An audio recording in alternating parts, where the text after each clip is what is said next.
नमस्कार प्यारे बच्चों, आज के क्लास में आप सभी प्यारे स्टूडेंट का बहुत बहुत स्वागत है। प्यारे बच्चों, आज के क्लास में मैं आप सभी को अभी बताने वाला हूं class 11th first terminal exam अगस्त के लिए जो है हिंदी का रियल क्वेश्चन पेपर का आंसर की। प्यारे बच्चों, ये आपका सेकेंड सिटिंग का रियल क्वेश्चन पेपर का आंसर की मैं आप सभी को बताने वाला हूँ। ठीक है, तो आप लोग अच्छे से देख लीजिएगा। परीक्षा से पहले अगर आप लोग का अभी एग्जाम है, साइंस कॉमर्स या आर्ट्स से हैं, तो आप इस क्लास को अच्छे से देख लीजिएगा। 100% श्योर है कि आपको ऐसे ही क्वेश्चन देखने को मिलेगा। ठीक है, तो चलिए प्यारे बच्चों, हम लोग क्लास को शुरू करते हैं। देखिए, आपके स्क्रीन में जो पहला क्वेश्चन पूछा गया है, आप यहाँ देख सकते हैं कि जो संज्ञा या सर्वनाम की विशेषता बताए उसे हम लोग क्या कहते हैं, तो उसे हम लोग विशेषण कहते हैं। ठीक है, यह कोई जो है नया काम नहीं है। ये किस सर्वनाम का उदाहरण है, तो आप याद रखिएगा, ये निजवाचक सर्वनाम का उदाहरण है। शब्द जब किसी वाक्य में पिरो दिए जाते हैं तब ये क्या कहलाता है, पद कहलाता है। कंठ और तालु में जीभ के स्पर्श से बोले जाने वाला वर्ण क्या कहलाता है,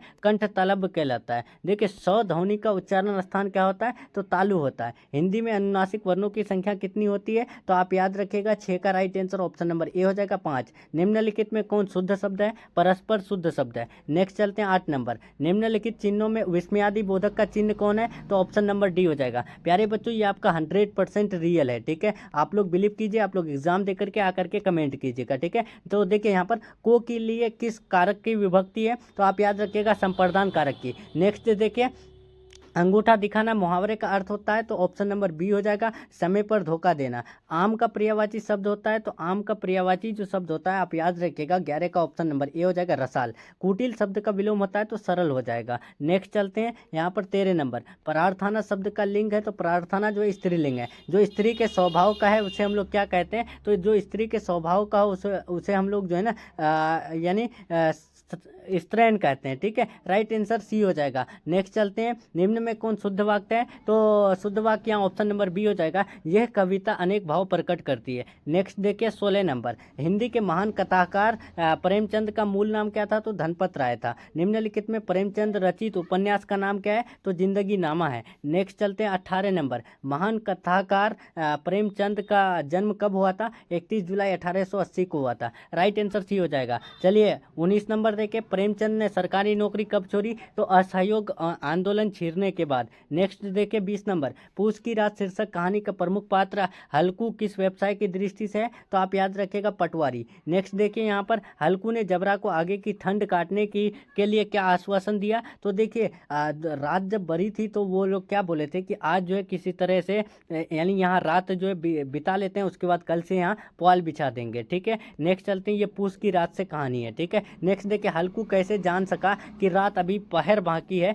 तो ये सप्तर्षि को देखकर। ठीक है, राइट आंसर 22 का ए लगा के आना है। नेक्स्ट 23 देखें, पूस की रात शीर्षक कहानी में किसने प्रसन्न मुख से कहा रात की ठंड में यहाँ सोना तो ना पड़ेगा, तो इसका राइट आंसर क्या हो जाएगा, तो यहाँ पर ऑप्शन नंबर डी कहते हैं, जबरा ने। नेक्स्ट चलते हैं, यहाँ पर विद्यापति किस राजा के आश्रय में रहते थे, तो शिव सिंह के। विद्यापति किस काल के कवि है, तो विद्यापति जो है आदि काल के कवि है। 26 देखे, पाठ्य पुस्तक में प्रस्तुत विद्यापति के दोनों पद कहाँ से लाए, तो आप याद रखिएगा इसका राइट आंसर हो जाएगा ऑप्शन नंबर ए, कीर्तिल तलाश से। ठीक है, नेक्स्ट देखिए यहाँ पर विद्यापति के पद के अनुसार सपने में भी गोकुल में कौन नहीं आता है, तो आप याद रखिएगा इसका राइट आंसर हो जाएगा ऑप्शन नंबर सी, सुदामा। जितने भी स्टूडेंट जुड़ रहे हैं टेलीग्राम चैनल ज्वाइन हो जाइएगा। ठीक है, वहाँ पर जो है आप सभी को मिलेगा सब्जेक्टिव क्वेश्चन। ठीक है, अभी आपको हम सब्जेक्टिव क्वेश्चन भी बताएंगे। ठीक है, विद्यापति ने कमल कुश को जो है नायिका के किस अंग की उपमा में असमर्थ ठहरा है, तो आप याद रखिएगा 28 का ऑप्शन नंबर ए हो जाएगा, मुख। उद्धव कौन है,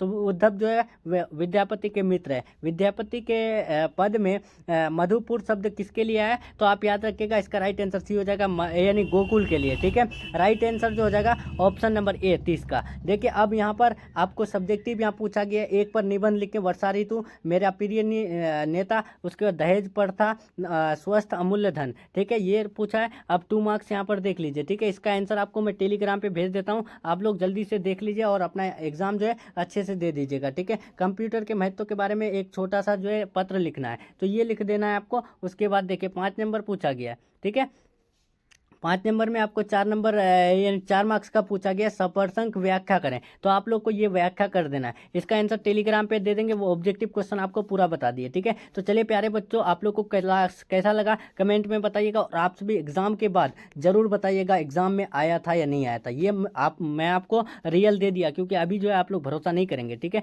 तो जिस वजह से आप लोग एग्जाम के बाद कमेंट कीजिएगा, ठीक है। तो चलिए प्यारे बच्चों, मिलते हैं हम लोग नेक्स्ट क्लास में नेक्स्ट टॉपिक के साथ। तब तक के लिए अपना ख्याल रखें, अपना स्टडी जारी रखें। Take care, thanks for watching.